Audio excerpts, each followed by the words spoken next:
Hey, good afternoon, class. This is Michael Crabtree. I'm going to be using a problem and solution outline for this speech. One of the biggest problems that we face in this country is the fluctuating prices of oil. This is an issue that we deal with on a daily basis.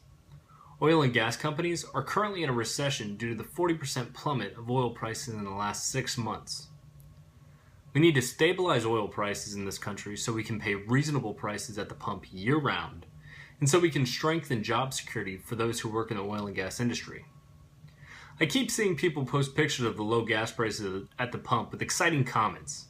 Heck yeah, $40 to fill up my diesel, or my prayers have been answered, thank you Jesus. I have also seen statistics that show the amount of money that's being saved on a yearly basis by average families in this country. CBS News stated that the average savings were close to $1,000 annually.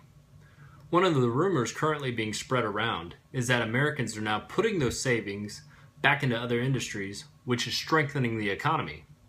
This is a bold-faced lie from people who have no idea what's going on financially or economically in this country. Gus Foucher is a senior economist with PNC Financial Services Group, and he thoroughly explains how people are not spending those savings anywhere. They are, get ready for it, saving their money.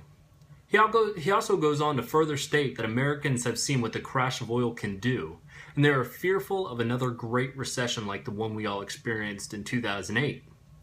In 2008, the first sign of the recession was the fall of oil prices. After that, every industry crashed.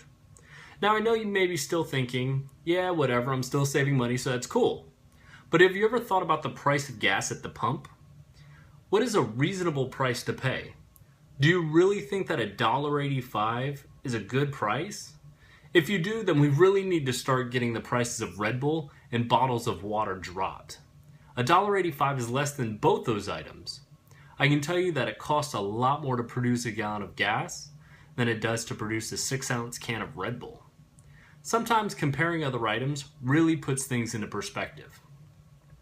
We also need to think about job security for those who work in the industry, or the lack thereof. The price of oil directly affects employees who work in the industry and their families.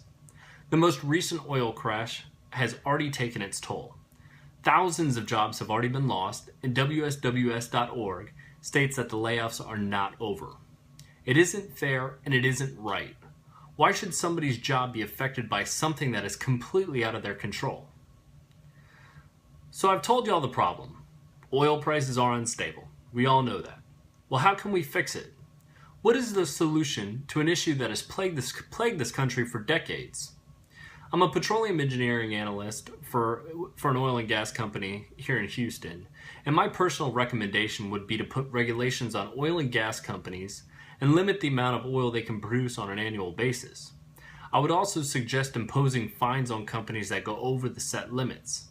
I would also limit the amount of oil that is allowed to come into this country from other countries. All of these suggestions would keep supply and demand in check, and it would also stabilize the price of oil, which would also stabilize the price you pay at the pump. In conclusion, we know we have a serious problem on our hands, and it needs to be fixed.